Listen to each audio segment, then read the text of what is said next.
Já entrou? Acredito que sim. Deixa eu ver o link. Já estamos ao vivo?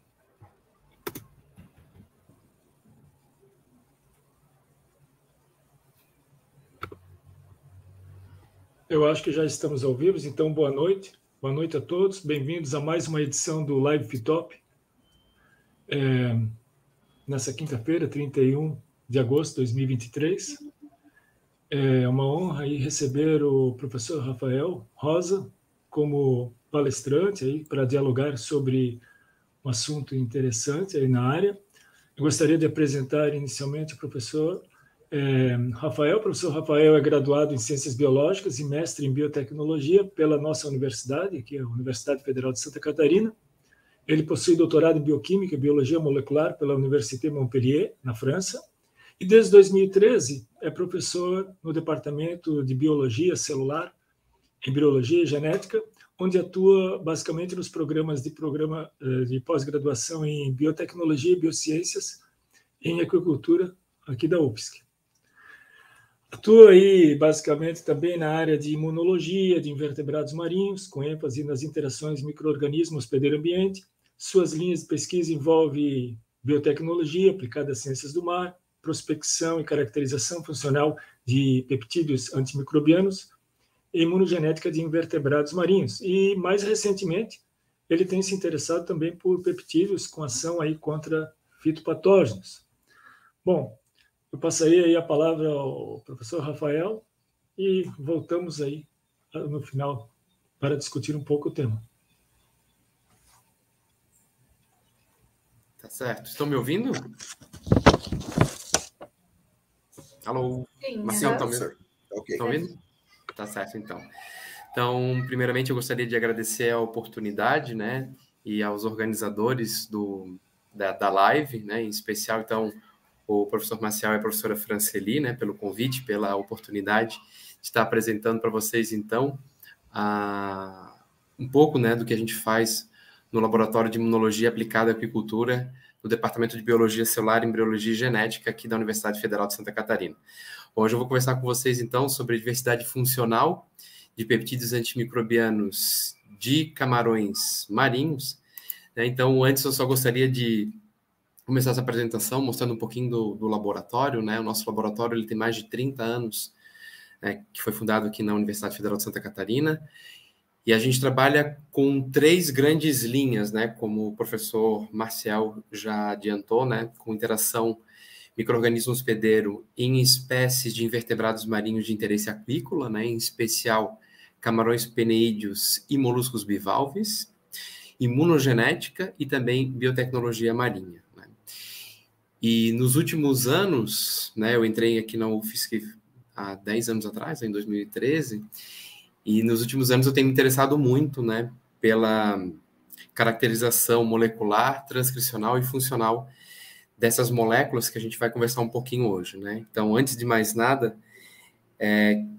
queria já, né, agradecer a participação de vocês aqui nessa live e também de todos os alunos que trabalharam comigo durante esse tempo. Então, tudo que eu vou apresentar aqui para vocês foram trabalhos oriundos desses alunos, né, de graduação, mestrado e doutorado, mas também a minha colega de laboratório, a professora Luciane Perazzolo, que está aparecendo a fotinho dela ali, né, que é minha grande parceira e amiga, né, no laboratório, né, que me ajuda, então, bastante, né, nessa parte de caracterização desses efetores. Bom, então vamos lá. O que são os peptídeos antimicrobianos? Peptídeos antimicrobianos são antibióticos naturais de origem proteica que são produzidos por todos os seres vivos, desde bactérias, desde procariontes, até mamíferos, né, vertebrados e mamíferos. São peptídeos ou polipeptídeos, eles têm até 10 kilodaltons e eles têm como principal característica a atividade antimicrobiana, apesar deles terem diferentes tipos de funções biológicas. E eles são moléculas que não têm relação filogenética, geralmente, né? Então a gente pode ter vários peptídeos antimicrobianos de diferentes espécies, com diferentes tipos de estrutura, que de maneira análoga têm atividade antimicrobiana. Então essas grandes variedades de estruturas são essas que estão mostradas aqui para vocês.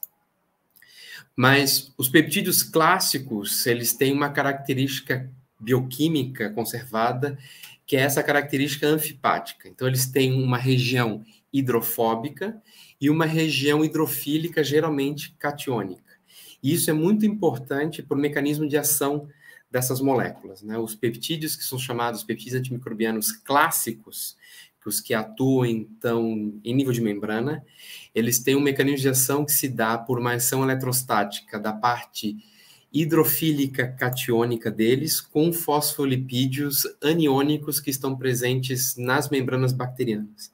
Enquanto nas células eucariontes a gente tem uma assimetria da membrana plasmática em respeito, né, no que diz respeito aos fosfolipídios, nas membranas das bactérias não existe essa assimetria, então elas são carregadas negativamente, então os peptídeos antimicrobianos, a parte hidrofílica catiônica, interage eletrostaticamente com a membrana.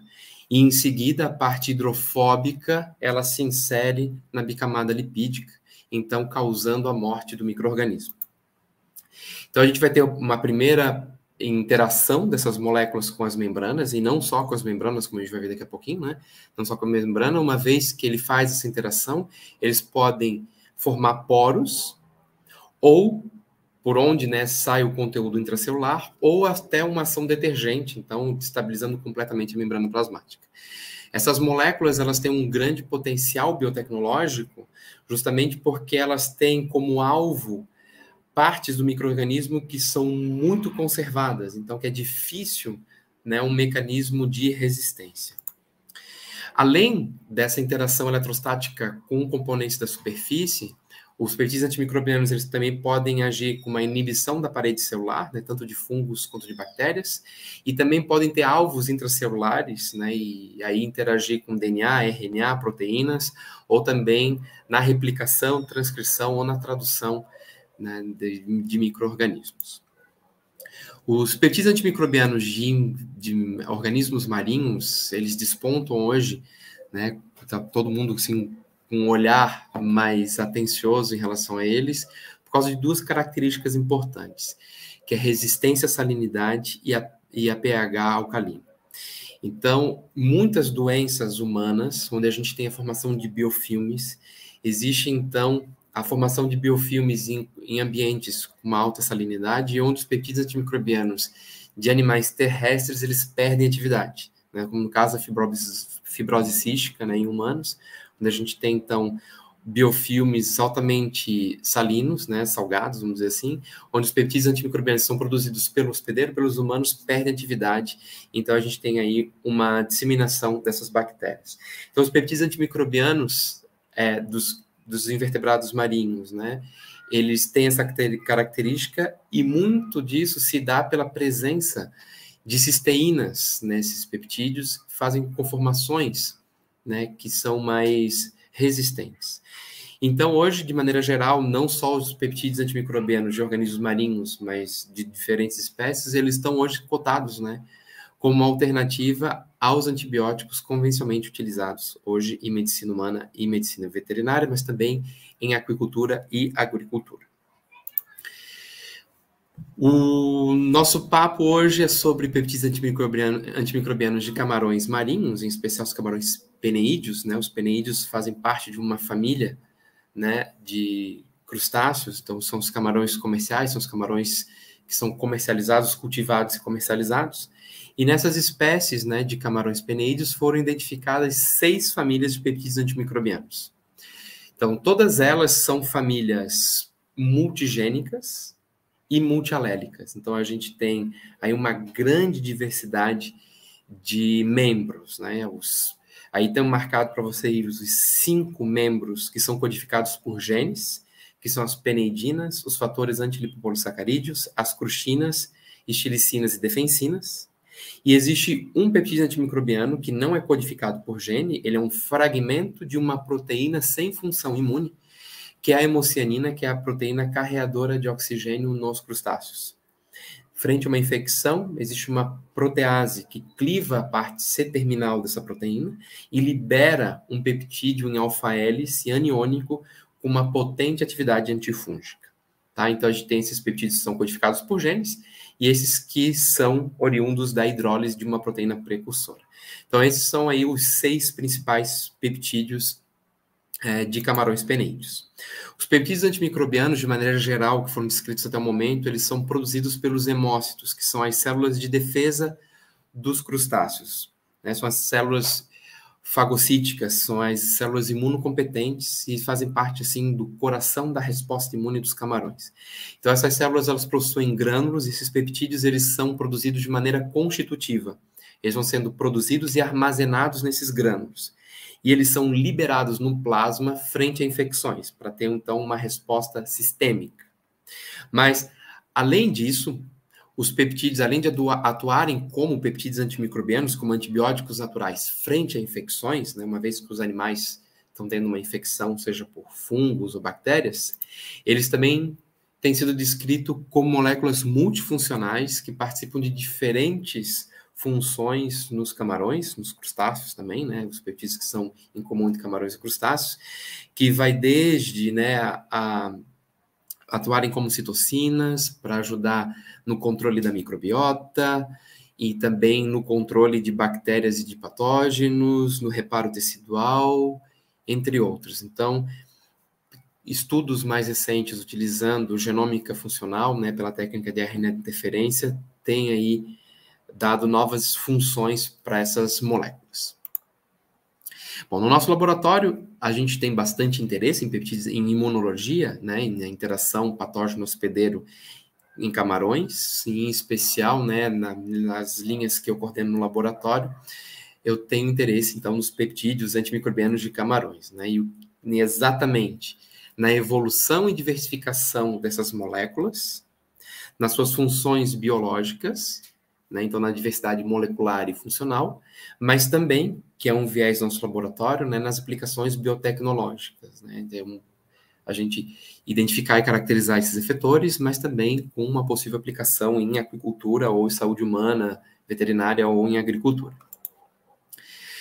Bom, e como é que a gente trabalha, né, com essas moléculas no laboratório, né? A gente tem alguns frames de trabalho, né, no laboratório. O primeiro passo, né, é a identificação e caracterização molecular, né? Então, para isso, a gente faz predições em genomas ou transcritomas. Então, com tudo que está disponível no GenBank, né, a gente faz buscas em sílico e baseado em diferentes tipos de métodos para identificar novos membros de famílias descritas, por exemplo, um novo membro das peneidinas ou um novo fator antilipopolissacarídeo, né? Ou identificar também uma nova família de peptídeos antimicrobianos baseado, né, em características inerentes a peptídeos antimicrobianos, como até 10 kilodaltons, ser moléculas anfipáticas carregadas positivamente, ou uma estrutura em alfa-hélice, ou presença de cisteínas conservadas e assim por diante. Além disso, a gente faz também a estrutura dessas moléculas, né, a caracterização estrutural do precursor, dos domínios, assinaturas, classificação, organização gênica dos promotores, número de cópias, mapeamento nos cromossomos e toda a parte filogenética, então toda a caracterização molecular delas. No segundo momento, a gente parte para a caracterização, né, análise transcricional, né, para entender quais são os tecidos e órgãos que são responsáveis pela produção dessas moléculas, né, utilizando técnicas como RT-PCR ou hibridação in situ. A quantificação dos níveis de expressão delas, né, além do tecido durante o desenvolvimento, né, e saber se elas são transcritas de maneira constitutiva, se são induzidas, né, frente a uma infecção, por exemplo, ou diferentes condições, né, estresse salínico, ou no desenvolvimento, e assim por diante. E, finalmente, a caracterização funcional, né, e para isso a gente trabalha ou com peptídeos produzidos em sistema recombinante, né, utilizando bactérias, né, para produção e depois purificação dessas moléculas, ou peptídeos sintéticos. Para fazer atividade, para testar atividades in vitro, né, em testes antimicrobianos, então com diferentes tipos de patógenos. Então, a gente tem uma coleção grande no laboratório, né, de bactérias gram-positivas, bactérias gram-negativas, fungos filamentosos, leveduras, mas também faz colaboração com outros laboratórios, né, como é no caso do professor Maciel, né, para obter fungos, né, de interesse em agricultura, ou também com o pessoal da protozoologia para ver a atividade dos peptídeos contra protozoários do gênero Leishmania ou Trypanosoma. Então a gente faz esses testes in vitro. Mas também a gente faz também estudos in vivo para saber, né, a função deles nas respostas de defesa dos camarões. Então para isso a gente usa silenciamento gênico, né, via RNA de interferência. E uma vez silenciando a expressão desses genes, né, desses peptídeos, ver qual o impacto no controle da microbiota, na sobrevivência a infecções ou também outras funções biológicas.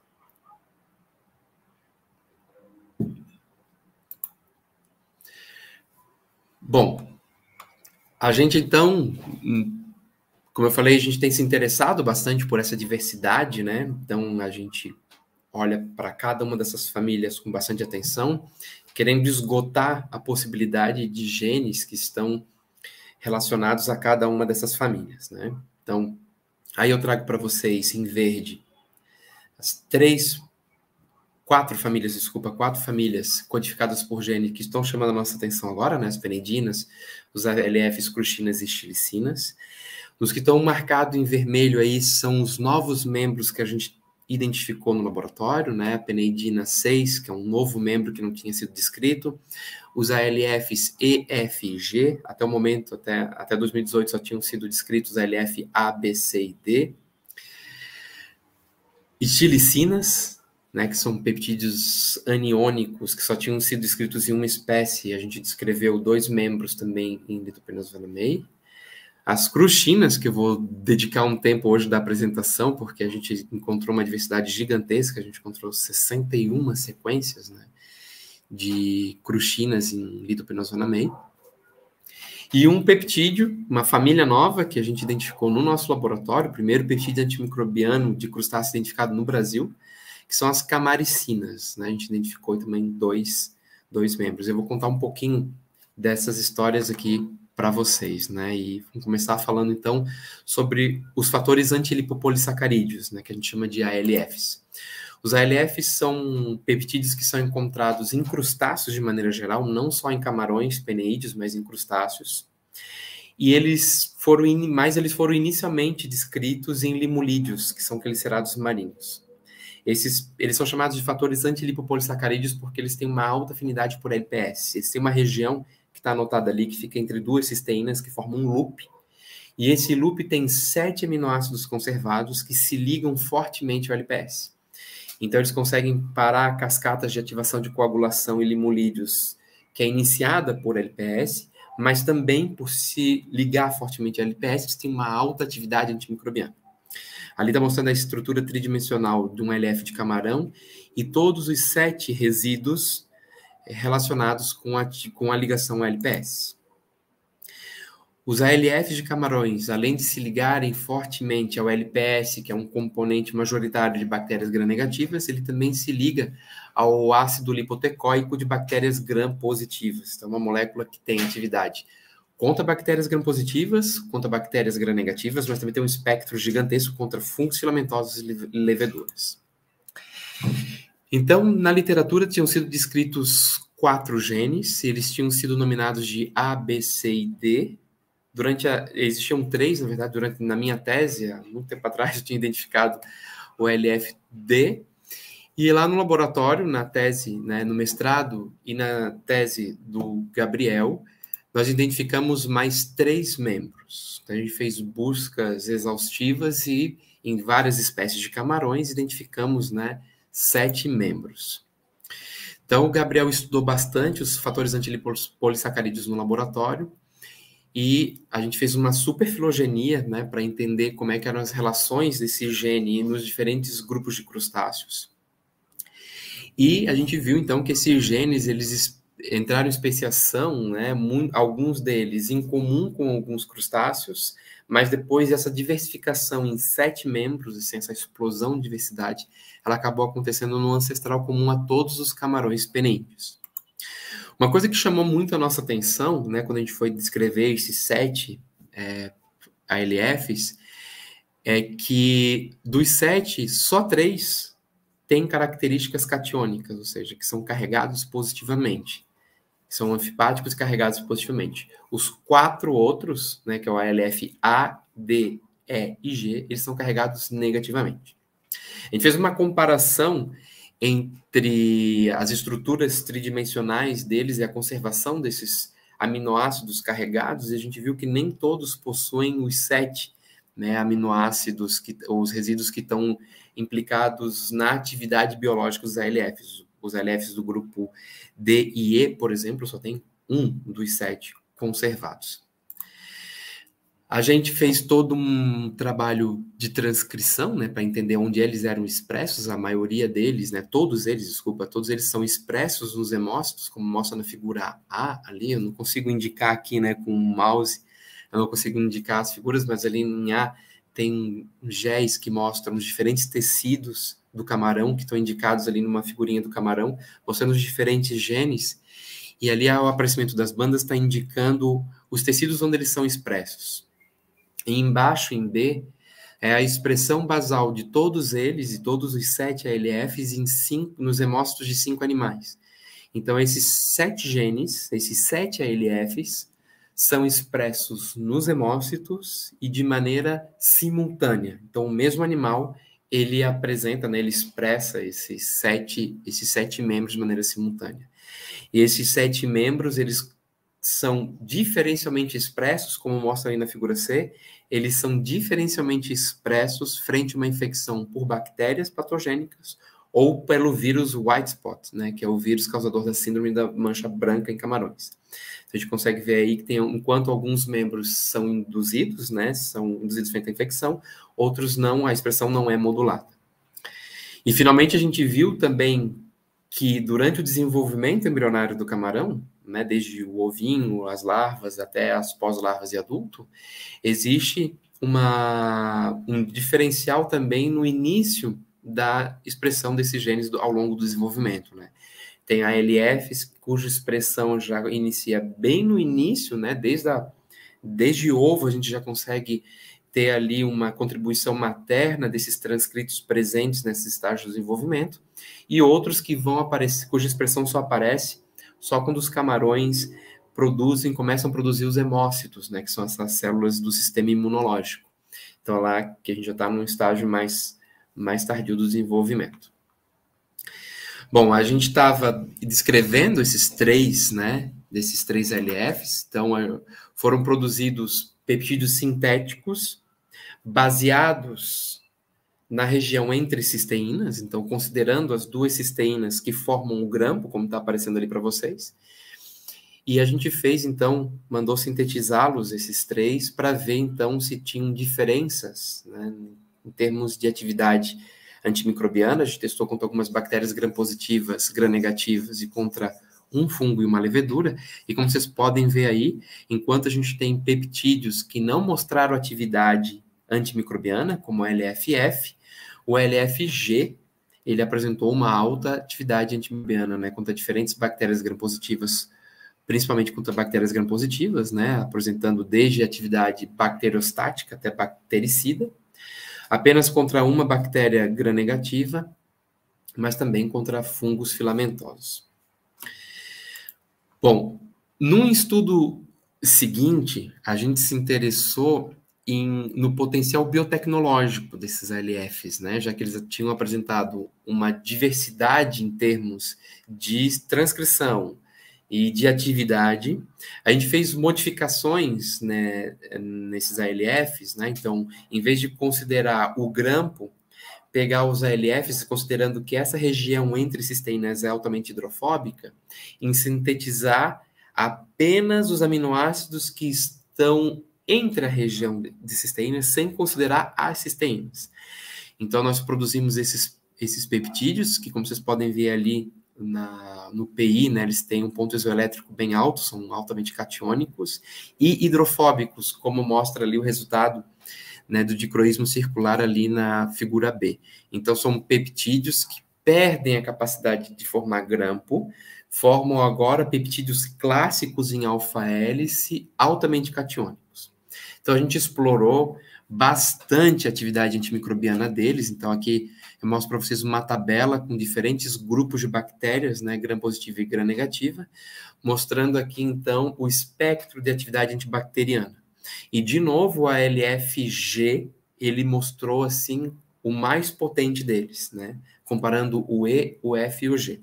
Então, além de ele ter ganhado mais atividade, então, comparado no estudo anterior que a gente tinha feito peptídeos sintéticos com cisteínas, né, formando grampos, esse LFG sem cisteína, ele teve uma atividade antimicrobiana mais potente e ainda, além de ser efeito bacteriostático, também bactericida contra diferentes espécies de bactérias.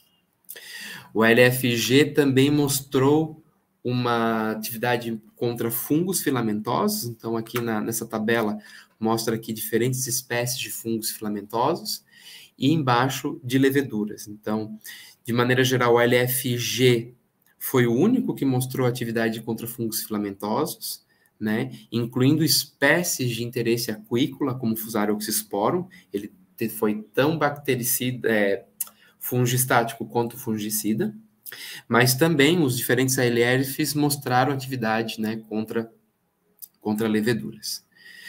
E como esses ALFs, eles têm esse formato em alfa-hélice, né, esses peptídeos sintéticos aqui modificados, a gente ficou se perguntando se o mecanismo de ação desses peptídeos era condizente com o mecanismo de ação de peptídeos clássicos, que eu mostrei no começo da apresentação, né, que fazem interação eletrostática e se inserem na membrana, ou se eles estavam conservando a sua atividade de ligação ao LPS, que é o mecanismo de ação dos ALFs, né? Então, a gente fez um teste de permeabilidade de membrana bacteriana, e o que a gente pode ver aqui, né, é que o ALFG, o que está marcado ali em verde, ele possui uma alta capacidade de fazer um distúrbio na membrana dos micro-organismos. Então, para esse teste aqui, a gente utilizou o ALF-EFG, considerando que o ALF-E, para essa espécie de bactéria, ele não possui atividade antimicrobiana, e a gente utilizou como controle um peptídeo, que é a magainina, que é um peptídeo antimicrobiano clássico que forma poros, que é o que está marcado em preto. Tanto a quanto a LFG mostraram, então, um alto poder de formação, né, de disrupting, né, activity nas membranas dessa bactéria, né, mostrando que esse peptídeo sintético ele tem um mecanismo de ação parecido com os peptídeos antimicrobianos clássicos. Bom, esses foram os ALFs, né, que é uma das famílias mais estudadas e que a gente tem bastante interesse, mas uma outra família que a gente tem bastante interesse são as cruxinas. As cruxinas, elas foram inicialmente descobertas, né, e descritas em caranguejos, né, do gênero Carcinus, e elas são divididas em 4 tipos, e todos esses tipos, eles possuem um domínio chamado de Whey Acid Protein Domain, que é o WAP Domain, que é um domínio de inibição de protease. Isso é característico dessa família de peptídeos antimicrobianos, né? Então, na tese do Cairé, que foi um outro aluno que fez mestrado e doutorado no laboratório, ele estudou cruxinas, né, e ele identificou 2 subtipos de cruxinas do tipo 2, que são as mais expressas nos hemócitos de camarões, né? Os camarões, eles são conhecidos por esse tipo de crustinas, né, que são as crustinas do tipo 2. Então, a gente identificou aqui 2 subtipos, o subtipo 2A e o 2B. Paralelo à tese do Cairé, a gente fez uma cruxina do tipo 2A recombinante, porque não se conhecia sobre a atividade biológica dessas cruxinas de camarões, né? Muito se sabia sobre as cruxinas de caranguejo, e que eram conhecidas por ter uma atividade contra bactérias gram-positivas. Mas essa cruxina do camarão, 2A, né?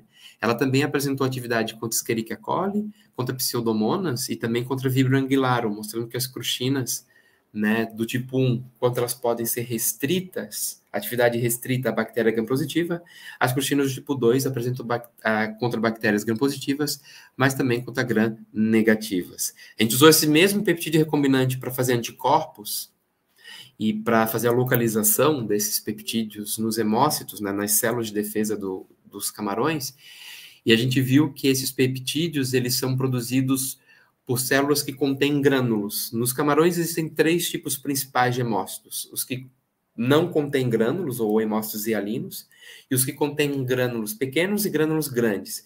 Então, ali na figura B e C, estou mostrando para vocês a marcação de hemócitos com grânulos grandes e com grânulos pequenos, uma alta marcação.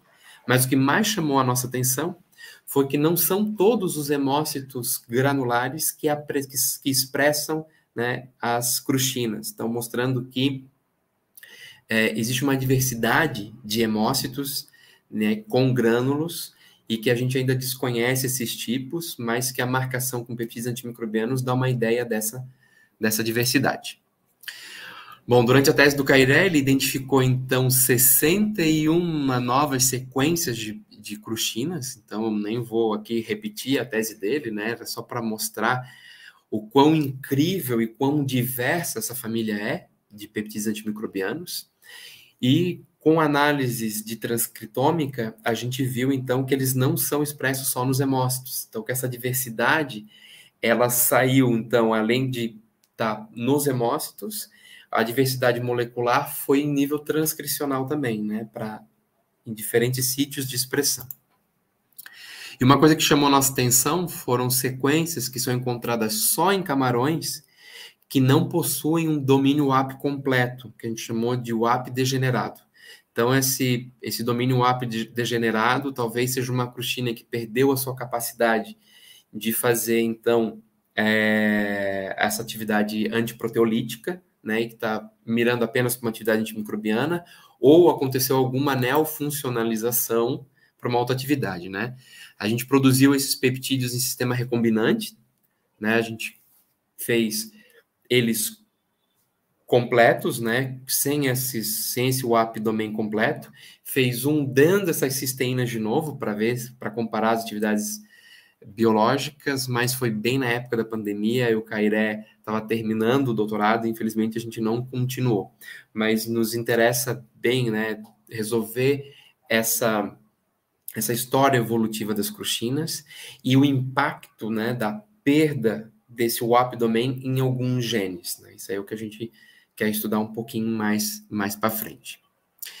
Bom, uma outra família que a gente tem estudado bastante no laboratório são as estilicinas. Elas são chamadas assim porque foram identificadas pela primeira vez num camarão chamado Lithopeneus stylirostris, e no nosso laboratório a gente identificou a partir de um transcritoma que a gente fez, né? A professora Luciane tinha uma aluna que eu orientei junto com ela, a Mariana, então a gente fez no trabalho da Mariana um transcritoma do intestino de camarões e o bacterioma também, e ali naquele transcritoma ali do laboratório saíram as estilicinas, então a gente pegou esses genes para caracterizar, né, em Vanamei.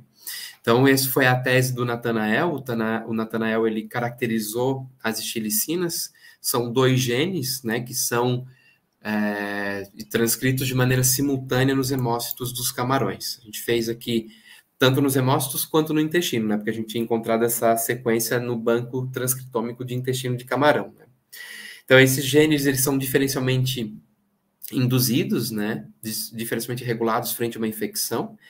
Então, aqui estou mostrando para vocês uma infecção pela bactéria gram-negativa Vibrio Harvey, embaixo pelo vírus da síndrome da mancha branca, né? Em branco a estilicina 1, em preto a estilicina 2, nos hemócitos e no midgut, que é o intestino médio dos camarões.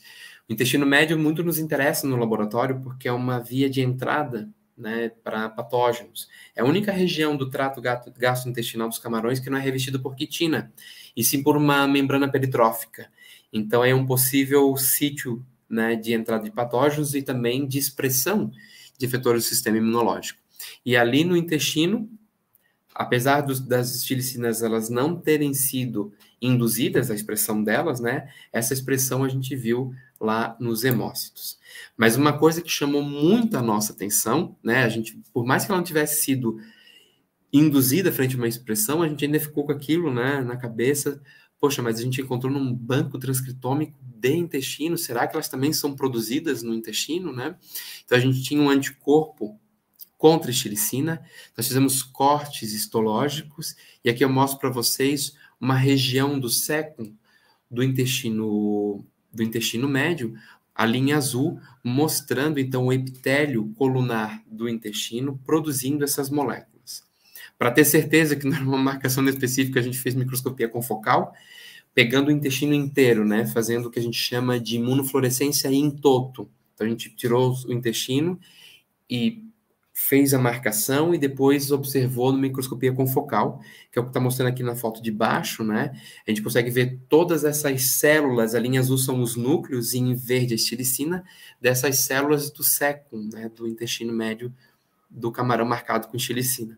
Esse mesmo tecido a gente marcou com um peptídeo antimicrobiano específico de hemócitos, que são as peneidinas, que é a foto de cima. Então, a gente consegue ver ali que nesse tecido, ele, além de produzir as estilicinas, né, a gente tem hemócitos infiltrados que estão produzindo outros peptídeos antimicrobianos que podem estar aí atuando numa reação local, né, uma defesa local de defesa. Né?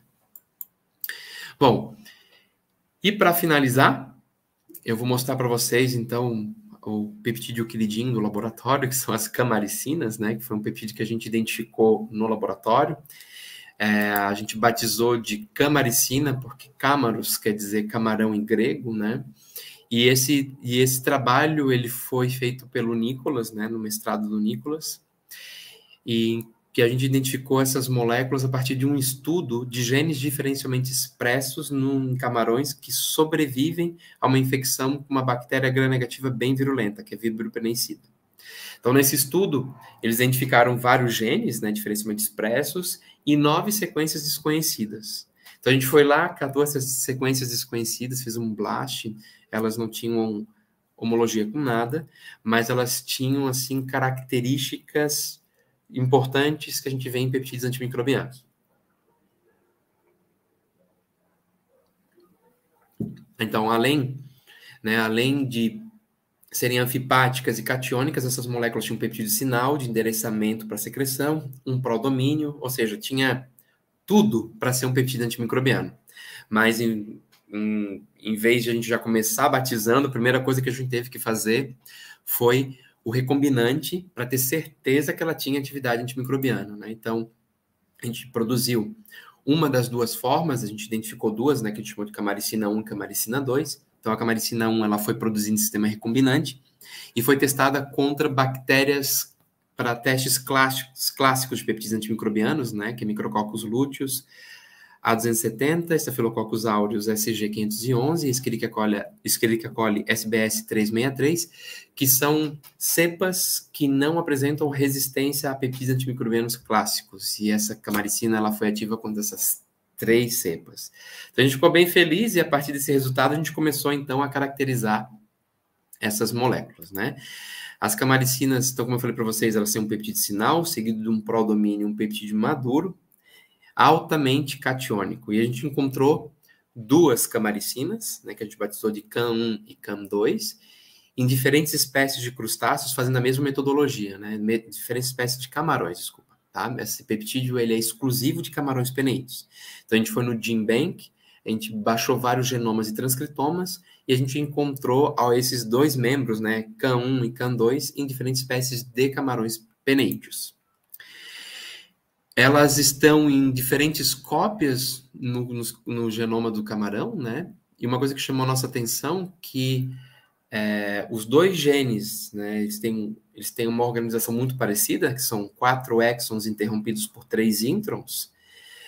A camaricina 2, ela ainda é capaz de fazer splicing alternativo, né? Então, a gente identificou transcritos desses mesmos genes, né, de tamanhos diferentes, onde a gente vê um splicing na região do prodomínio. As estilicinas, elas parecem ser expressas unicamente nos hemócitos, a gente vê uma marcação forte, né, nos hemócitos, um pouquinho na brânquia, que é um órgão que é altamente irrigado por hemócitos, e não uma marcação em outros tecidos, né? Então, a gente ainda não fez testes de hibridização in situ para comprovar que elas são exclusivamente hemocitárias, mas nos principais tecidos que a gente estuda, né, que são tecidos relacionados à imunologia do camarão, elas não se mostraram expressas. E diferente de todos os peptídeos antimicrobianos de camarões identificados até o momento, elas são altamente induzidas frente a uma infecção. E essa indução a gente viu contra bactéria gram-negativa, que é Vibrio harvey, contra um fungo filamentoso, Fusarium solani, e contra o vírus da mancha branca. Então, tanto contra víbrio, né, vírus e fungo, ela é altamente induzida. E essa indução, ela é patógeno dependente, né? Então, quando a gente injeta salina, por exemplo, né, que é o diluente dos micro-organismos na hora da infecção, ela não responde, esse gene não responde. Ou seja, então, a produção, a indução desse gene se dá a partir do reconhecimento desses patógenos para a indução desses genes, né? Então, eles são altamente induzidos. Uma outra característica que é encontrada nos peptídeos antimicrobianos de insetos, por exemplo, que possuem prodomínio e são altamente induzidos frente a uma infecção. Bom, a gente continuou os testes antimicrobianos, né? Aquele primeiro teste inicial foi para ver se era um peptídeo antimicrobiano, mas a gente precisava ver o espectro completo, né, desses novos membros. A gente produziu, então, mais camaricina 1 recombinante e também a forma 2, e testamos contra algumas bactérias gram-positivas e gram-negativas, como aparece aí para vocês. A gente ainda não terminou, né? Falta terminar ainda o espectro, né? Definir o espectro de atividade contra fungos e leveduras e mais outras bactérias de interesse no laboratório, né? Então, a gente está, por enquanto, com as camaricinas, né, querendo entender onde são os sítios de expressão, se realmente ela é só hemostária, como se dá a regulação da expressão, né, quais são as vias imunológicas que estão relacionadas com o controle da expressão desses genes, o espectro e também o envolvimento, né, nas respostas de defesa dos camarões, ou seja, se os camarões eles são mais suscetíveis com a falta, né, da expressão desses genes, se realmente as camaricinas elas formam uma frente, né, de defesa contra esses micro-organismos que a gente está estudando aqui, né? Então, as camaricinas hoje estão assim no centro das nossas atenções por ser um peptídeo do laboratório, claramente, né, que a gente está estudando. Então, hoje no laboratório, né, num período pós-pandemia, né, muito disso que eu apresentei para vocês, né, dos alunos que passaram, né, pelo laboratório, como eu falei para vocês, foi um trabalho a muitas mãos, né, de estudantes muito comprometidos e que fizeram um trabalho hercúleo, né, como vocês viram, né, com os peptídeos, com as poucas ferramentas que a gente tem, né. Depois, com a pandemia, as coisas deram uma esfriada, né? Obviamente, então todos os laboratórios na universidade, de maneira geral, estão retomando e os peptídeos agora a gente está voltando para finalizar algumas partes que a gente ainda não deu tempo, né? Com a defesa dessas dissertações e teses, né? Então agora a gente está preocupado, né, em entender a parte evolutiva dos peptídeos antimicrobianos, em diferentes, né, os peptídeos que são também presentes em outros crustáceos, entender toda a evolução, né, e como é que foi essa diversificação, e também a função deles, né, a função, por que eles diversificaram, quais tecidos eles começaram a ser expressos e qual a função nos tecidos, né, essa neofuncionalização. Então, isso aí a gente vai dedicar bastante tempo, então, para as crustinas e para os fatores antilipolissacarídeos. E em relação aos peptídeos que são expressos apenas nos camarões, né, que são as estilicinas, peneidinas e a camaricina, né, o peptídeo novo do laboratório, entender qual é o envolvimento deles, né, nas respostas de defesa dos camarões, né, e tentar, né, ver quais desses poderiam ter uma projeção para aplicações biotecnológicas, né, tanto para a área de aquicultura mesmo, como utilizar essas moléculas em aquicultura, seja para seleção de reprodutores mais resistentes, né, lembrando que as enfermidades são um dos maiores problemas na carcinicultura, assim como é para o cultivo de animais e plantas de maneira geral, né? Então, entender e ver como que ela pode ser aplicada em programas de seleção, mas também como alternativa ao uso de antibióticos, né, que são utilizados de maneira indiscriminada na aquicultura, e também em rações ou em outros bioprodutos, né, para aumentar a resistência desses animais a infecções. Bom, o que eu tinha para conversar hoje com vocês era isso. Agradeço a atenção e o convite mais uma vez.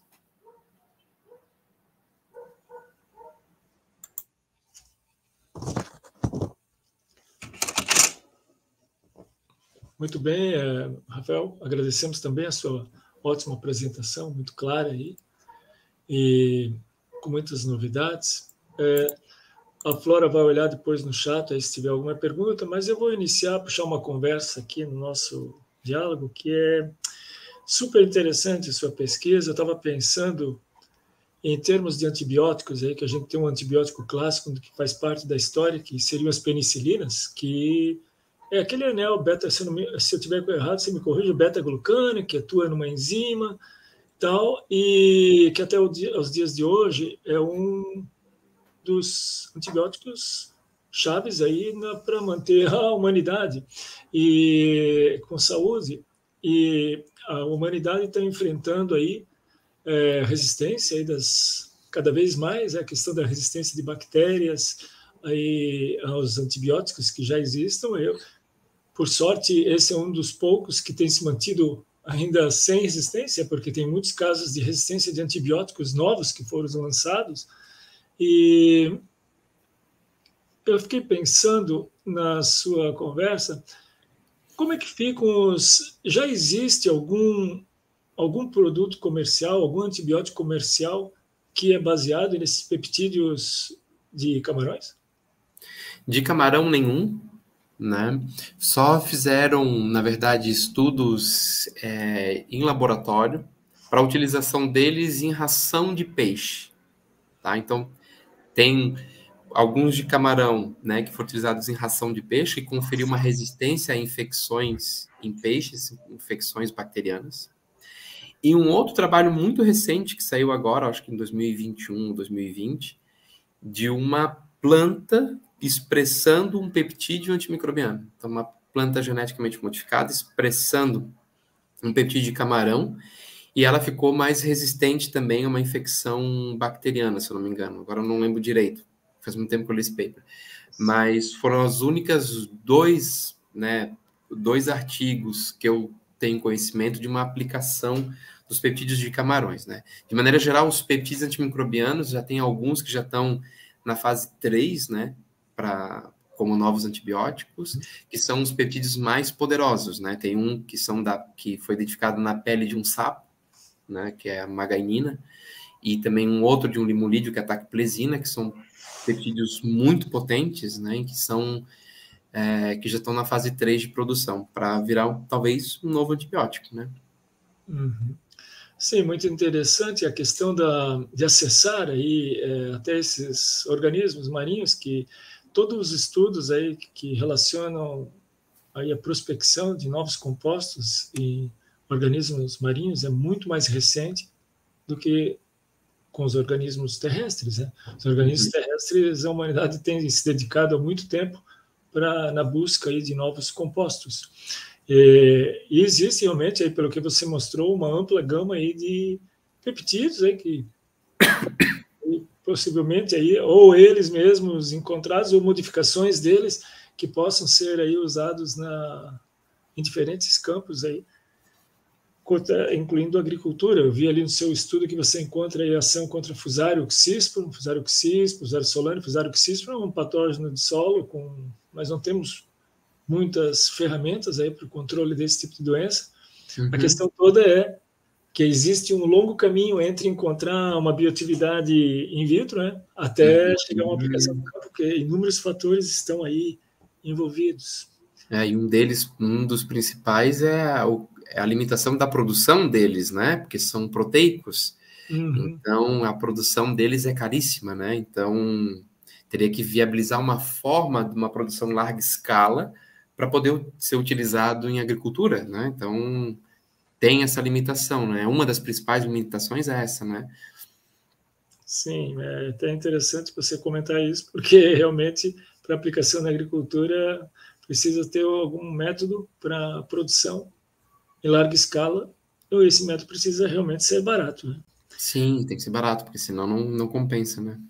Mudando um pouco o tema, é o seguinte, eu também fiquei pensando, nessa questão dos camarões, na busca de peptídeos, é um fato bastante conhecido que a gente conhece, que existe uma alergia no consumo de camarões, e até onde eu sei, existe uma proteína, trompomicina, que consumida pode dar origem também a peptídeos, que algumas pessoas são alérgicas, né? Eu não sei exatamente os detalhes, mas tem essa trombomicina, a pessoa consome, tem uma reação alérgica.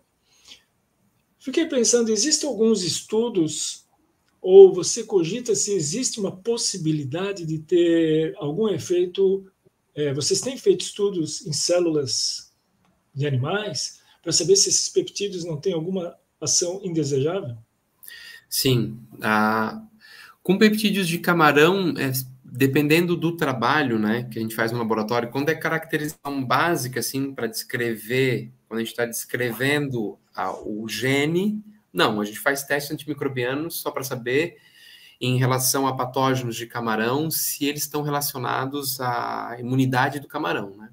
Mas quando a gente faz estudos com potencial biotecnológico, a gente sempre vê a parte citotóxica, né? Então, a gente fez para os ALFs EFG sem cisteínas, a gente fez teste para saber se eles tinham, né, atividade citotóxica contra as células humanas, eles não apresentaram.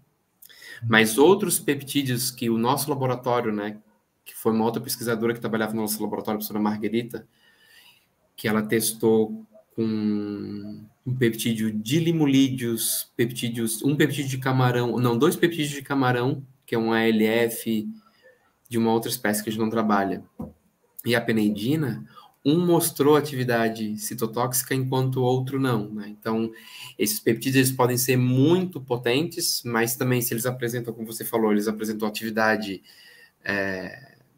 indesejada contra as células humanas, eles não têm como...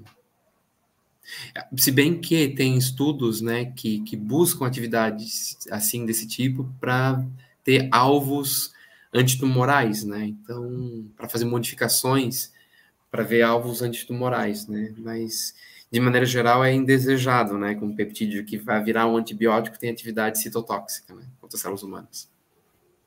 Certo. Você mostrou as diferentes famílias, também bastante interessante. E algo que me chamou a atenção é aquele estudo contra uma doença que é extremamente importante no caso dos camarões, que é a mancha branca dos camarões, que devastou a indústria do camarão aqui no sul do Brasil, né? E eu fico sempre com um pouco de receio de falar em sistema imunológico de camarões, porque parece ser um pouco diferente, mas parece que você utiliza até sistema imunológico para camarões, né? É isso? É isso, não, é isso.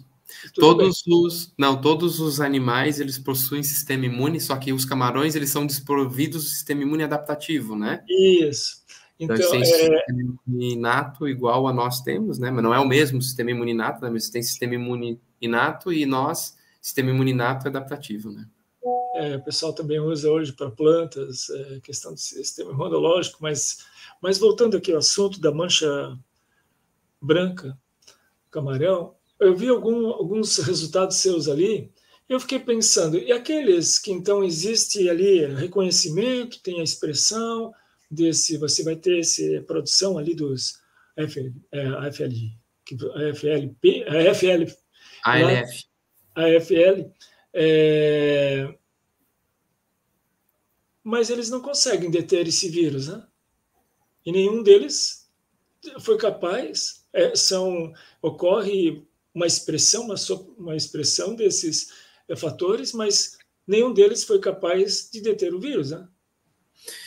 Então, bom, isso é uma pergunta bem ampla, né? Primeiro que os camarões, eles têm sim sistema imune, tá? Porque é bem diferente de planta, né? Porque nós, quando a gente estuda animais, sistema vem de órgãos e tecidos, né? A gente tem tecidos, órgãos, sistema, então tem células fagocíticas, né? Reconhecimento, proteínas de reconhecimento padrão, solúvel, não solúvel e tal. Então, os peptídeos, a expressão deles também é regulada por vias de sinalização, né? Então, a gente tem o reconhecimento do patógeno, seja o vírus, seja uma bactéria, Tem um reconhecimento, tem uma cascata de sinalização intracelular, que aí se liga no fator de transcrição e transcreve esse gene, né? Então, eles são altamente regulados. Não é porque um peptídeo é regulado que ele vai ter, talvez, uma atividade direta contra o patógeno, né?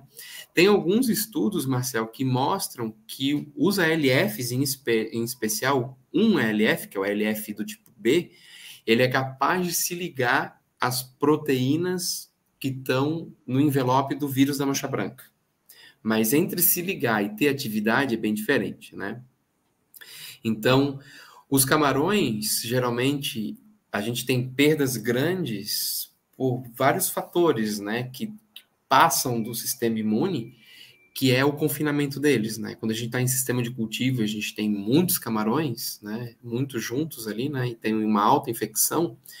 Quando a infecção está demais, nenhum sistema de defesa deles é capaz de conter o vírus, né? Esse vírus, ele é um vírus muito virulento, né? Muito, muito virulento. Então, hoje, a gente não tem ferramentas para fazer testes antivirais decentes, porque em invertebrados marinhos a gente não tem cultura celular.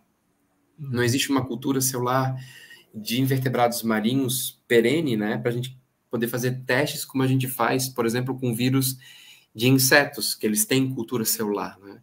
Então, as nossas metodologias são muito limitadas. A gente consegue fazer teste in vitro com bactéria, com fungo, mas com vírus não.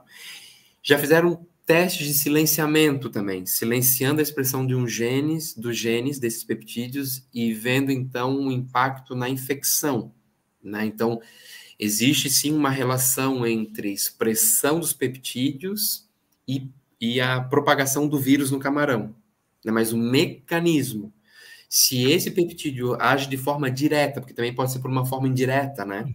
O peptídeo pode estar com uma função imunorregulatória para a produção de outra molécula antiviral, por exemplo, né? De uma atividade antiviral direta.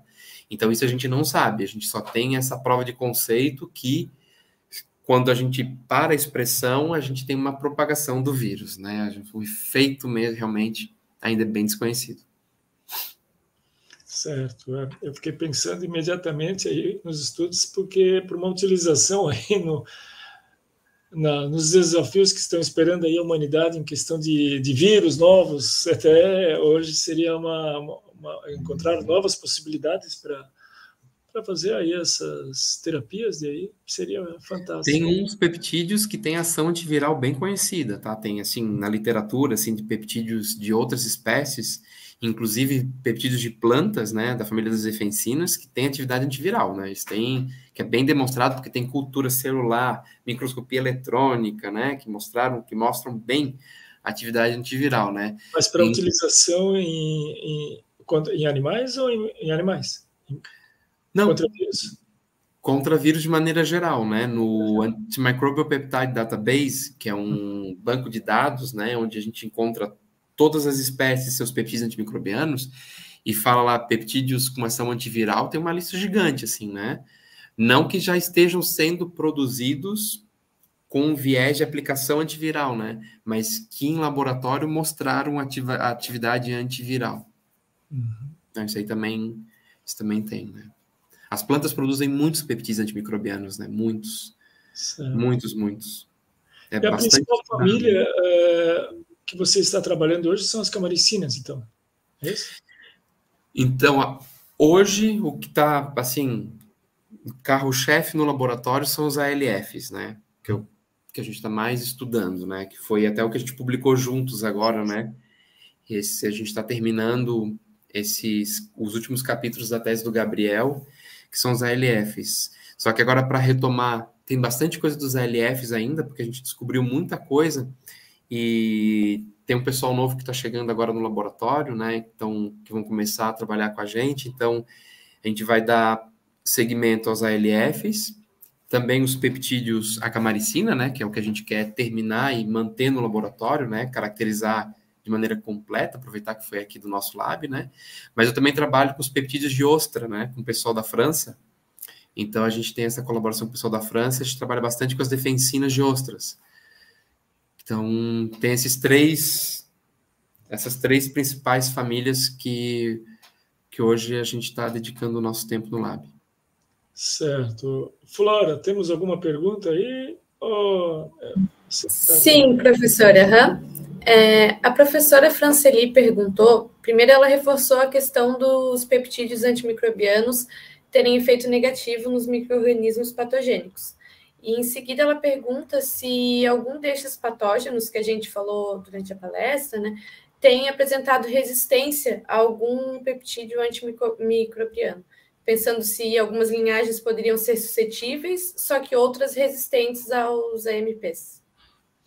O que a gente viu, que chamou muito a nossa atenção agora no último paper que a gente publicou, é que a gente tinha diferentes cepas de Staphylococcus aureus e diferentes cepas de Candida albicans, e os peptídeos, o mesmo peptídeo, ele poderia ser, ele era ativo contra uma cepa, mas não contra outra, né? Então, mostrando claramente que bactérias da mesma espécie, elas podem mostrar algum tipo de resistência ou de susceptibilidade, né, contra os peptídeos. Então, não é da espécie, é cepa específico, né? Isso aí a gente estava bem interessado nisso, porque tem um grupo, acho que eu não sei se é na Espanha, que está estudando mecanismos de resistência de peptídeos antimicrobianos. Isso aí era até uma metodologia que a gente queria testar, que era colocar o peptídeo em concentrações muito baixas frente a uma bactéria não suscetível, né? E acostumando ela na resistência em altas concentrações do peptídeo para conhecer os genes, né, bacterianos que são expressos, né? Quem são, né, essas proteínas ou genes que estão relacionados com a resistência. Mas tem sim, cepa específico. Tem alguns peptídeos, por exemplo, a gente testou nesse trabalho Staphylococcus aureus MRSA, né, multiresistentes. Teve um que foi ativo contra uma, mas não foi ativo contra outras, ou até uma outra cepa que nem era multiresistente. Enquanto outro peptídeo foi ativo contra uma cepa não multiresistente, mas não ativo contra as outras, e assim por diante, né? Não sei se eu respondi a pergunta. Respondeu sim, Rafael. Rafael, estamos chegando aí na nossa... estamos nos limitando a 1 hora aí, o nosso live. Novamente, eu gostaria de agradecer aí a sua participação, né? Toda a sua palestra foi muito boa, um material muito bom que ficará disponível no YouTube, que poderá ser usado aí futuramente por os seus e por tantos outros estudantes que acessarem a plataforma, né? E então, com isso, então, nós vamos encerrar.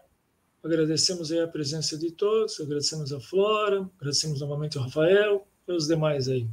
Obrigado a vocês. Boa noite, gente. Boa noite. Obrigada, boa noite.